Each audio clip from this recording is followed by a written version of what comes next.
Good afternoon, this is Dr. B, and this is a video for juvenile justice. I'm standing here in front of the Hogwarts University. Nah, just kidding. But the creators of the Harry Potter film series did scout this building for a possible place to shoot scenes from Hogwarts. This is historic Bethany College in the northern panhandle of West Virginia, and this is Old Main. It's patterned after a building at the University of Glasgow, and it just happens to be the oldest building of higher education in the state of West Virginia. This building was completed in 1857. 17 years before that, the school was chartered by the Virginia legislature. That was in 1840.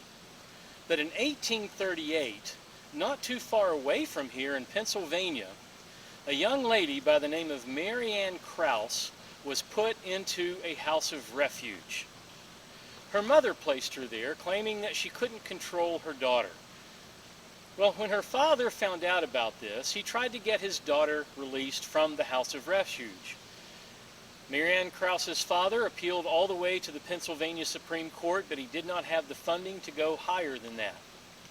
The Pennsylvania Supreme Court ruled that the state has the right to be her parent, or the state is the parent. In Latin terms, the legal word for that is parens patriae. Parens patriae says that when parents are not able to care for their children, it is the duty of the state to take over that role.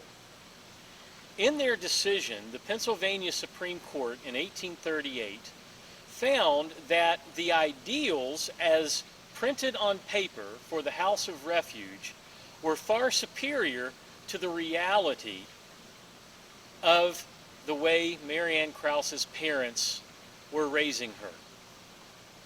I want you to hear what I just said. The comparison was the ideal of the houses of refuge versus the reality of her parents. If they were to have compared the reality of the houses of refuge to the reality of her parents, they would have found that the houses of refuge were severely lacking. The houses of refuge included sexual assaults, physical abuse.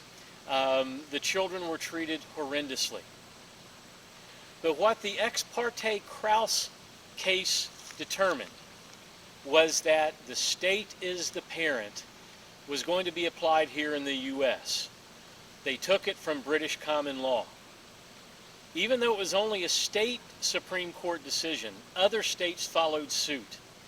And even by the 1900, when the Illinois Supreme Court had said such a doctrine does not apply there, the Child Savers movement was able to get Illinois legislature to change that by establishing juvenile courts. The idea is that we're doing what's best for the child, so the child does not need for us to attend to their individual constitutional rights, such as due process rights.